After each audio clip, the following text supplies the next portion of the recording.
প্রতিবেশী দেশে বিদ্রোহীদের হানায় ইরাকি কর্মকর্তাদের মনেও শঙ্কা জেগেছে।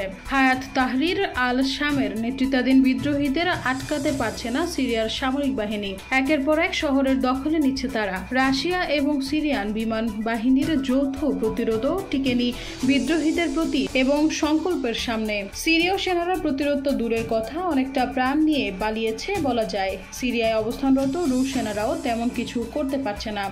এরই মধ্যে আলেপ্পো ও হামা শহর দখল নিয়ে এবার ঐতিহাসিক ঘটনার সাক্ষী হোমস শহরের দিকে অগ্রসর হচ্ছে বিদ্রোহীরা।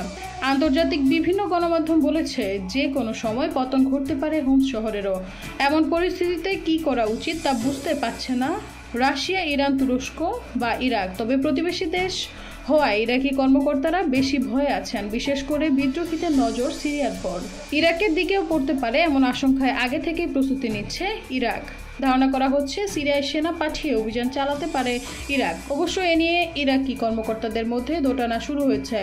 সুন্নি বিদ্রোহীদের এই জোটের সঙ্গে আল কায়েদার সংশ্লিষ্টতা রয়েছে। স্বাভাবিকভাবেই শিয়া অধ্যুষিত ইরাক ঝুঁকি নিতে চাচ্ছে না।